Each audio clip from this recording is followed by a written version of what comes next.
हमारे जीवन में यदि दुख आए, राधे राधे, और मेरे प्रभु राजी हैं तो कभी सुख नहीं चाहिए, कभी सुख नहीं चाहिए।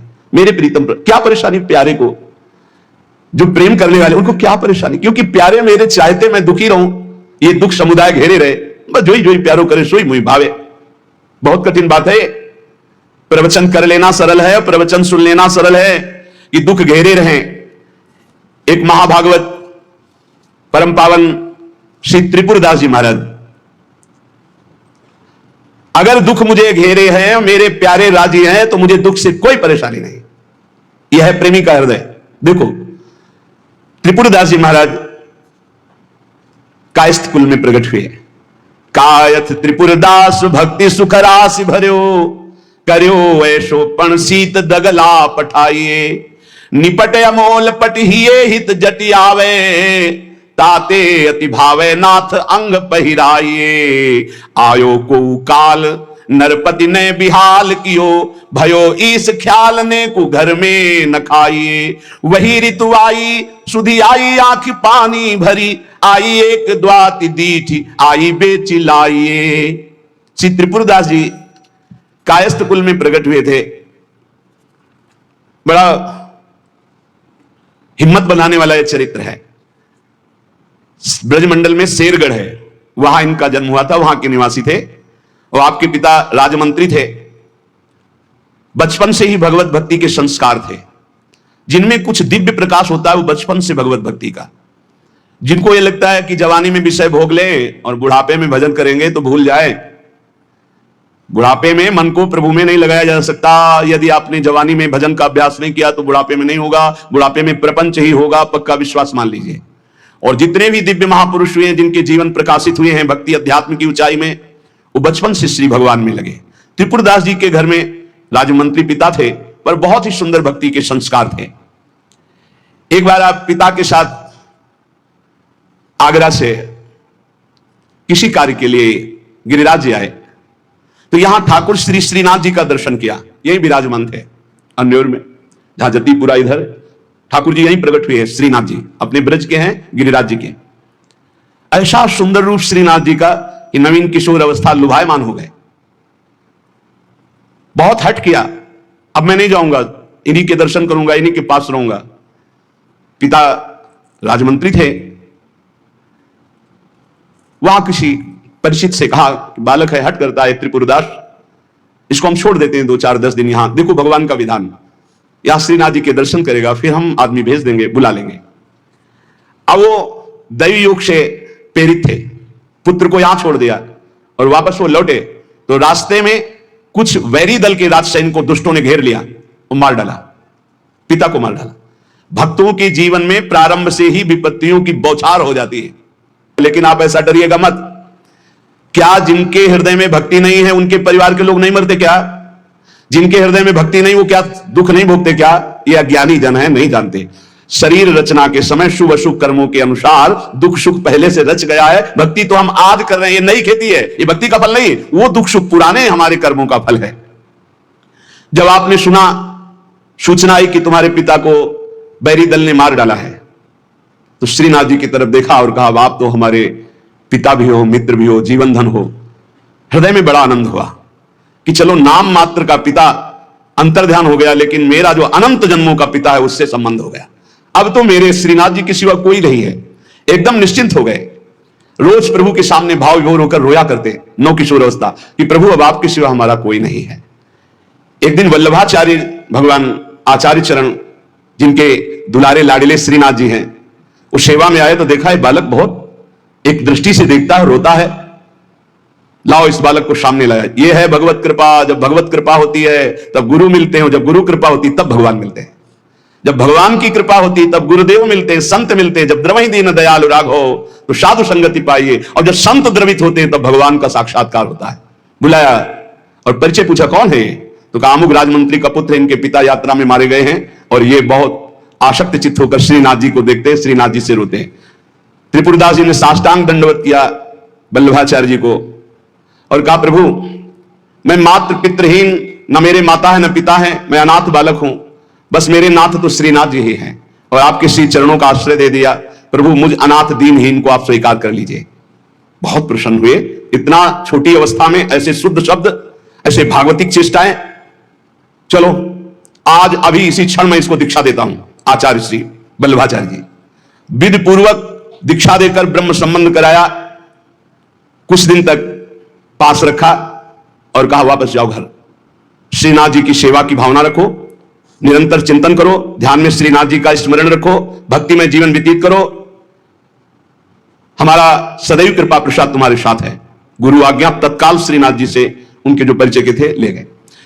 यवन राजा था, उनके राजमंत्री थे पिता। तो जब नौ किशोर अवस्था से थोड़ा बड़े हुए तो इनके पिता का पद इनको दिया, राजमंत्री बना लिया।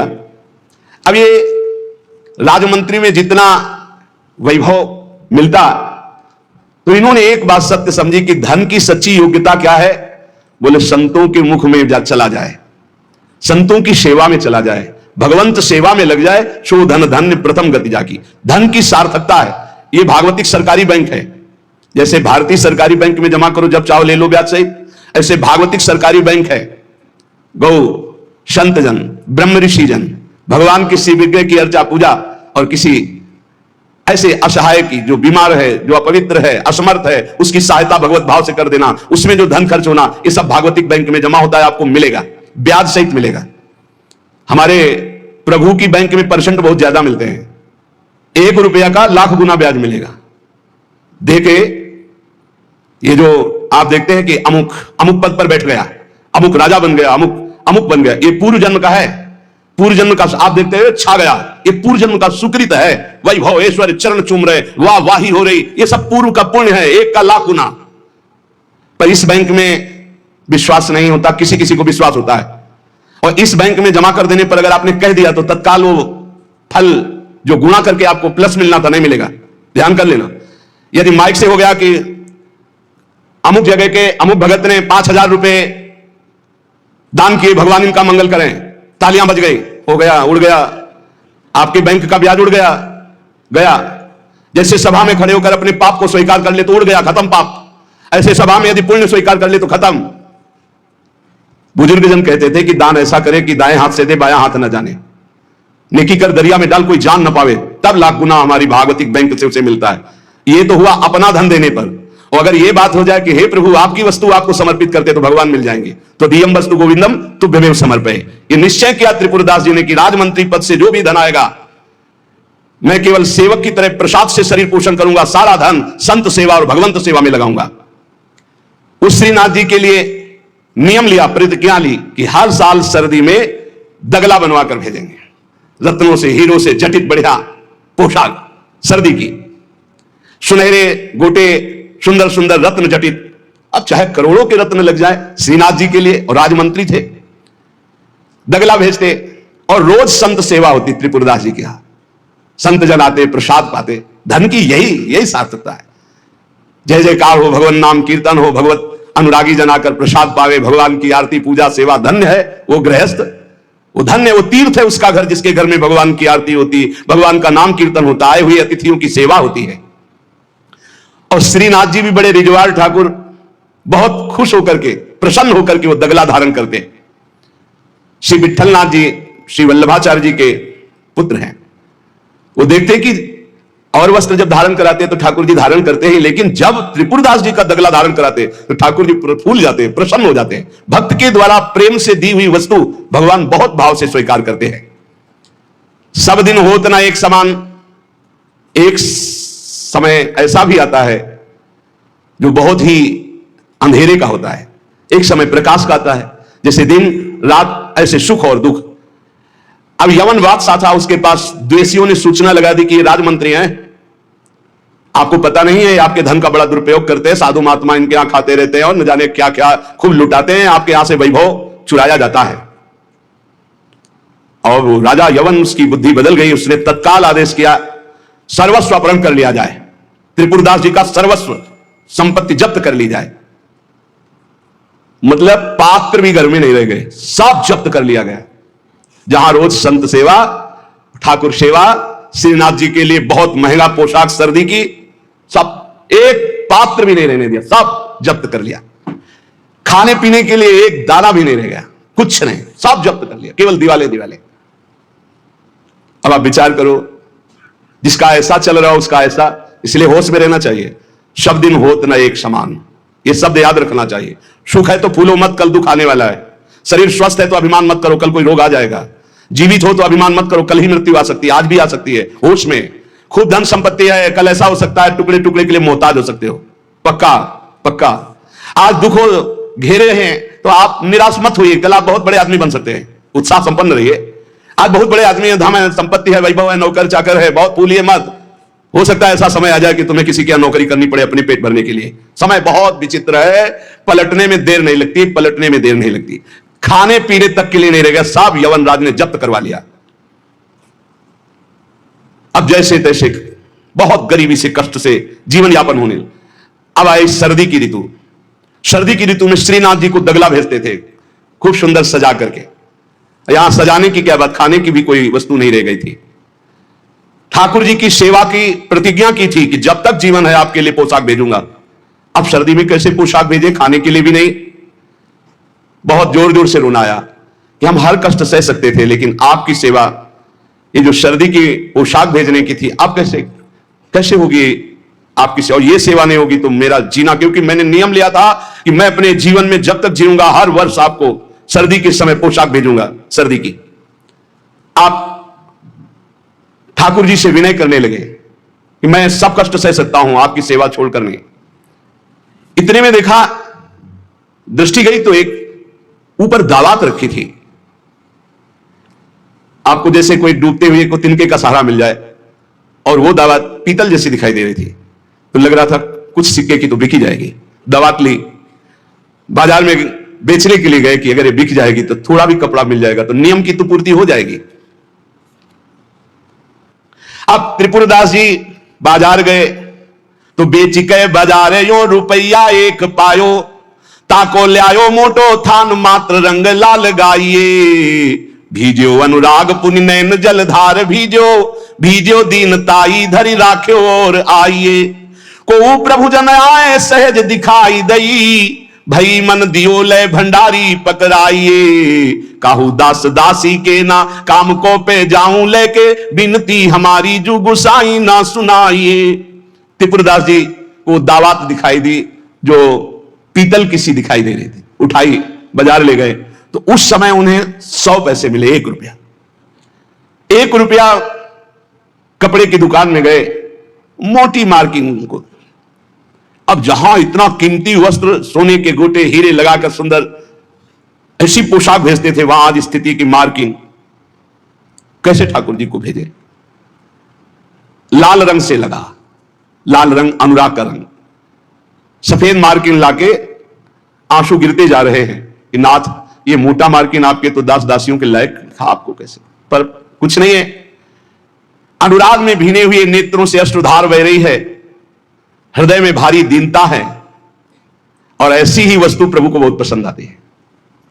हमसे अगर दी जाएगी 5 किलो सोने का छत्र, तो 4 लाख योजन का सोने का पहाड़ है उनकी इस मृत्यु लोक में। 5 किलो क्या होता है? साहस नहीं हुआ, रंगा लाल रंग में, प्रेम रंग में रंगकर रख लिया, पर साहस नहीं हुआ कि मैं जाकर के श्रीनाथ जी को दूं। कैसे दूं? अब उनके मन में एक बहुत पीड़ा है। और देखो, भगवान अपने भक्त की बात को अंतर से जानते हैं। त्रिपुरदास जी के हृदय में दैन्य, और दैन्य भगवान को बहुत प्रिय है। यही दरबार दीन को आदर रीति सदा चली आई।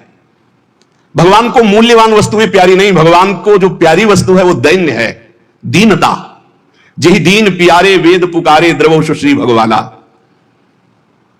इतने में विधान बना, गोसाई जी के सेवक श्रीनाथ जी की सेवा के लिए जो भक्तजन थे उनके यहां विचरण किया करते थे, अचानक दृष्टि में पड़े त्रिपुरदास जी के। देखा, ये तो श्रीनाथ जी के सेवक हैं जो गोसाई जी के पार्षद हैं, और ये तो सेवा सामग्री श्रीनाथ जी को पहुंचाते हैं। तो आपने प्रणाम किया, घर लिवा गए, कुछ खाने पीने के लिए व्यवस्था ही नहीं। कैसी कैसी, कहां राजमंत्री का सुख और कहां। बहुत संकोच में भरे हुए वो मार्किन निकाल के लाए जो लाल रंग से रंगी थी, और कहा हाथ जोड़ करके कि हर वर्ष प्रतिज्ञा थी कि श्रीनाथ जी को पोशाक भेजेंगे, पर भगवत कृपा से वैसा विधान बन गया है यद्यपि ये श्री गोसाई जी के किसी दास दासी के पहनने योग्य भी नहीं है, फिर ये श्रीनाथ जी के श्री अंग के लिए तो क्या होगी। पर आप क्या इस भेंट को वहां तक पहुंचा देंगे? भंडारी को दे देना, पर गोसाई जी को कुछ मत बताना, न मेरी स्थिति बताना कि खाने को भी नहीं, और ना ये बताना कि मार्किन भेजा, कुछ मत कहना, उनको दुख पहुंचेगा। केवल भंडारी को दे देना, वो जो चाहे जैसे चाहे, यद्यपि वे श्रीनाथ जी के योग्य तो है ही नहीं। देखो, भगवान भावोत्सवेन भजताम रस कामधेनु है। बड़ा हृदय में सुख हो रहा है उस वस्त्र को लेकर। वो जो भगवत पार्षद है, आज तक उनको ऐसी भेंट, इतनी इतनी भेंट मिलती थी श्रीनाथ जी के पास ले जाने के लिए, लेकिन ऐसा सुख नहीं होता था जैसा त्रिपुरदास जी ने रो करके जब मार्किन दी लाल रंग से रंग के, उनको एक अपार सुख हो रहा है।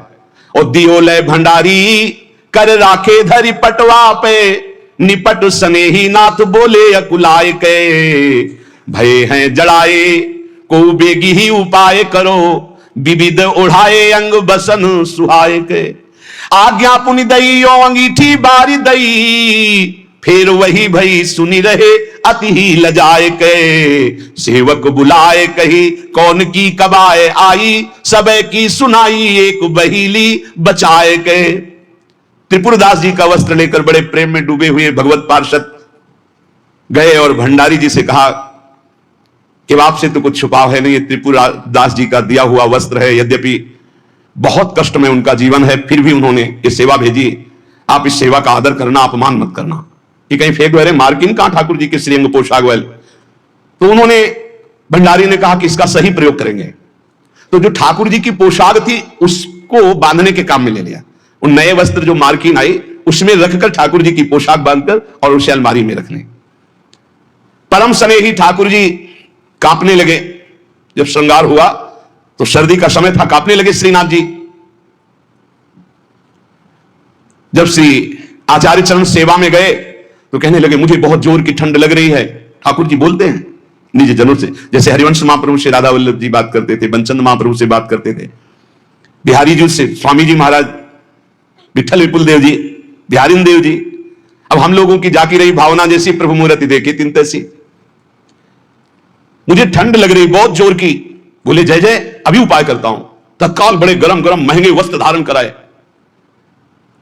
ठाकुर जी फिर बोले बहुत ठंड लग रही है, बहुत ठंड लग रही। कहा जय जय, अभी उपाय करते हैं। तुरंत अंगीठी जलाई गई, सामने अंगीठी ऐसे सुंदर नवीन कोमल उनके वस्त्र उड़ाए गए। ठाकुर जी फिर काफी कहते मुझे बहुत ठंडी लग रही। श्री विठलनाथ जी गोसाई जी समझ गए कि यह साधारण ठंड नहीं है, ये किसी भक्त के हृदय की जो पीड़ा है उसी की एक कपकपी है। गोसाई जी बहुत संकुचित होकर बोले जय जय, अब क्या उपाय करूं? आपको सुंदर सुंदर दगला पहना दिया, सुंदर गर्म वस्त्र उड़ा दिए, अंगीठी आपके साथ, फिर भी आप कह रहे हैं आपको ठंड लग रही। एकदम ध्यान गया। उन्होंने कहा किसी भक्त के वस्त्र का तो अपमान नहीं हो रहा है। सेवक को बुलाया, तत्काल बही खाता लाओ, इस वर्ष किसकी किसकी पोशाक आई है, किसकी नहीं आई। बही खाते में सुनाया गया, लेकिन त्रिपुरदास जी का नाम नहीं था। त्रिपुरदास जी का नाम इसलिए नहीं लिखा कि कोई पोशाक ही नहीं थी, मार्किन लाल रंग से भेजी गई थी। श्रीनाथ जी बड़े स्नेही हैं, बहुत प्यार करने वाले हैं। मोहन छवि नयनन बसी, पर छवि कहा समाए, भरी सराय रहीम लखियाप पथिक फिर जाए, अंतर दाव लगी रहे धुआं प्रगटे कोई, कह जिए जाने आपनो कह जा सिर बीती होए। अंतर में आग लगी है मोहनलाल की। अद्भुत प्रेम में डूबे श्री रहीमदास जी। प्रभु श्रीनाथ जी को ऐसी ठंडी लगी, हर उपाय करके श्री विठलदास गोस्वामी जी हार गए। तब उन्होंने कहा किसी भक्त की किसी वस्त्र का अपमान हो रहा है, किसी भक्त पर विशेष कृपा करना चाहते हैं, लाओ बही खाता लाओ। हर साल जिसकी पोशाक आती थी नाम सुनाओ। नाम सुनाया, त्रिपुरदास जी का नाम नहीं था। तो सुनी ना त्रिपुरदास बोले धन नाश भयो, मोटो एक थान आयो राख्यो है बिछाई के, ल्याओ बेगी आही छिन मन की प्रवीण जानी, ल्यायो दुख मानी ब्योति लई सो सिवाय के, अंग पहिराई सुखदाई कापे गाई जात, कही तब बात जाड़ो गयो भरी भाई के, नेह सरसाई ले दिखाई उर आई सबे, ऐसी रसिकाई हृदय राखी है बसाए के। विठलनाथ गोस्वामी जी ने कहा त्रिपुरदास जी का नाम नहीं सुनाया, हर वर्ष भेजते थे, क्या इस वर्ष पोशाक नहीं भेजी? देखो एक तो भगत होते हैं, कुछ फुलरा चढ़ता 4 दिन की भक्ति का, सोडा वाटर की तरह मार फूल के एकदम। और एक भक्त होते हैं जो गंभीरता पूर्वक कदम बढ़ाते, जितनी सेवा तो बढ़ाते चले गए, पूरा जीवन समर्पित कर दिया। और एक होते एकदम फुलरा की तरह से बढ़े हो बस खत्म। हमें लगता है कि भक्ति सोडा वाटर वाली ना करो, क्षणिक वैराग्य वाली मत करो, एक कदम बढ़ाओ पर बहुत मजबूत बढ़ाओ। जीवन में चाहे जितना संकट आ जाए, उतने कदम जो हम बढ़ चुके हैं भक्ति के, पीछे नहीं लौटेंगे, चाहे मृत्यु क्यों ना हो जाए। ऐसी दृढ़ निष्ठा रखनी चाहिए, तभी माया पर विजय प्राप्त होती है। पोशाक हर वर्ष त्रिपुरदास जी भेजते थे, उनका नाम वही खाते में था, क्यों नहीं भेजा? सेवक ने कहा राजकोप के द्वारा सारा धन उनका नष्ट कर दिया गया, छीन लिया गया है, तो कुछ नहीं भेजा? नहीं भेजा है। मार्किन भेजी, लाल कपड़े में, लाल रंग में रंग करके कपड़ा आया है। वो ठाकुर जी की पोशाक लायक है नहीं, इसलिए ठाकुर जी की पोशाक रखकर उसमें गोसाई जी ने कहा अच्छा अच्छा आप समझ में आया, इसलिए ठाकुर जी को ठंडी लग रही। अरे जल्दी वो कपड़ा लाओ, जल्दी कपड़ा लाओ। और तत्काल दर्जी को बैठाकर तत्काल सिलवाया और ठाकुर जी को जे ही अंग में धारण करा, ठाकुर जी मुस्कुरा दिए और बोले हाँ अब सर्दी दूर हो गई। बड़े रिझवार ठाकुर है।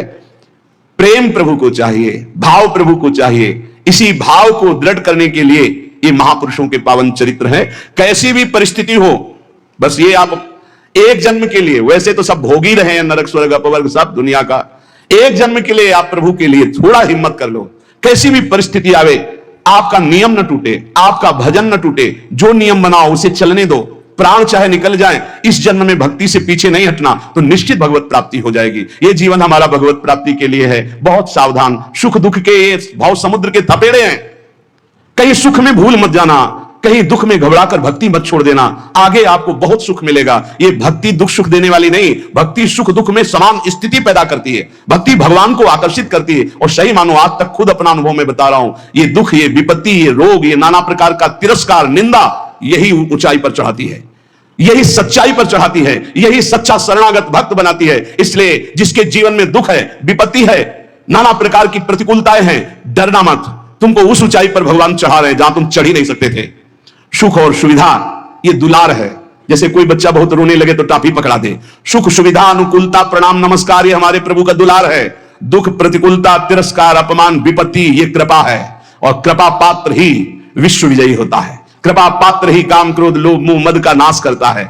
इसलिए सदैव अपने आराध्य देव की निष्ठा में रहे।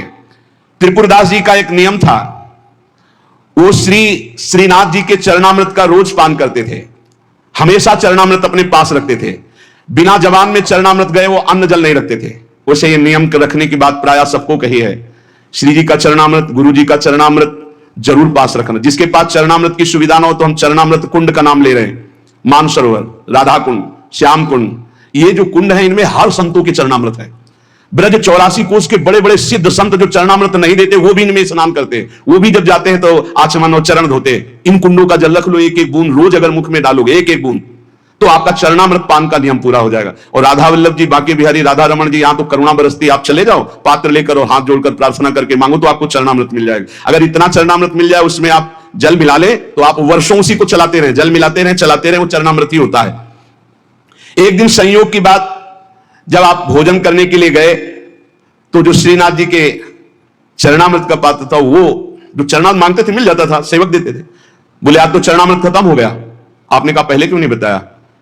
अगर पहले बताए होते तो चरणामृत की व्यवस्था कर दे। तो ठीक है, ठाकुर जी को भोग लगा दो, अब हम प्रसाद नहीं पाएंगे जब तक चरणामृत नहीं। ये पूज्य श्रीधर बाबा जी को हमने नियम देखा कि वयोवृद्ध थे, 3 बजे आसन पे बैठते प्रातःकालीन और 1 बजे तक जप करते। 1 बजे के बाद 2 साधक उनको उठाकर ले जाते परिक्रमा मार्ग में। वो साष्टांग दंडवत लोटपोट होते, फिर आते अपने ठाकुर जी की 4 परिक्रमा करते। इसके बाद हाथ जोड़कर मंदिर में चरणामृत लेते। और जब चरणामृत जिस दिन, एक तो प्राय रहता ऐसा कभी हो गया कि कोई दूसरा भगत जो उनकी नियम निष्ठा को नहीं जानता, सब बट गया, तो बोले बाबा चरणामृत तो बट गया, 1 बूंद पानी नहीं पिएंगे। अब फिर 1 बजे वही प्रक्रिया करके चरणामृत मिलेगा, तब पानी पिएंगे, तब भोजन कर। ऐसी भक्तों में निष्ठा। तो उन्होंने कहा मैं दरबार जा रहा हूं, तुम लोग श्री ठाकुर जी को भोग लगाकर प्रसाद पा लेना, अब मेरी प्रतीक्षा मत करना, क्योंकि जब तक चरणामृत नहीं तो मैं ठाकुर जी का प्रसाद भी नहीं पाऊंगा। मन में निश्चय किया कि यदि चरणामृत श्रीनाथ जी का नहीं मिला तो चाहे प्राण निकल जाए, कभी कुछ जबान पे नहीं रखूंगा। चरणामृत के बिना मेरा जीवन किस काम का। रसोईया अपने कार्य में लग गया। इतने में स्वयं श्रीनाथ जी 10 वर्ष के बालक का रूप रहकर पात्र में चरणामृत अपना जतिपुरा से लेके वहां पहुंचे और कहा सुनो, ये 3 पात्र रखे हैं, त्रिपुरदास जी को बता देना, इसमें श्रीनाथ जी का चरणामृत, इसमें महाप्रभु वल्लभाचार्य जी का चरणामृत, और ये तीसरे पात्र में श्रीनाथ जी का उच्छिष्टामृत, उनको बुला लो और पवाओ। और ये तीनों थैलियां भेजी गए। बालक ऐसा कहकर चला गया। त्रिपुरदास जी को बुलाने के लिए गए। त्रिपुरदास जी दरबार में थे, एकांत में आए। उनका मैंने कहा था कि बिना चरणामृत के हम प्रसाद नहीं पाते, क्यों हमको तंग कर रहे हो? बोले नहीं, चरणामृत तो आपकी ही बात पहुंच गई है, तो वहां से चरणामृत भेजा गया है। बोले कौन बालक चरणामृत लाया? बोले जय जय ने भेजा होगा। तो कितनी अवस्था था? 10-12 वर्ष की अवस्था। तो कहा अरे बालक नहीं था, साक्षात श्रीनाथ जी थे, साक्षात श्रीनाथ जी थे। जे ही अलौकिक चरणामृत का स्वाद, स्वयं श्रीनाथ जी ने अपना चरणामृत उतार, वल्लभाचार्य जी का चरणामृत और अपना उच्छिष्टामृत। जो साधक, जो भक्त निष्ठावान होते हैं तो ठाकुर जी उनकी निष्ठा की पूर्ति करते हैं। इसलिए अपने जीवन को भक्ति की निष्ठा में बांधिए। जो नियम लो, आजीवन प्राणपण उसका निर्वाह करो। ठाकुर सेवा का, संत सेवा का, चरणामृत का, जो नियम लो। कुछ नियम जीवन में होने चाहिए, कुछ नियम होने चाहिए जो जीवन भर चलने चाहिए, चाहे बीमार हो चाहे जैसी स्थिति हो। वो नियमावली नहीं टूटना चाहिए। उन नियमावली से ही भगवान रिझ जाएंगे। नेम से ही प्रेम होता है और फिर प्रेम में कोई नेम नहीं रहता। इसलिए उपासक नियम पूर्वक, दृढ़ता पूर्वक भक्ति करे, खूब नाम जप करे और इसी जन्म में भगवत प्राप्ति करे, ऐसा दृढ़ निष्ठावान बने। शेष चर्चा आगे। श्री राधा वल्लभ लाल की।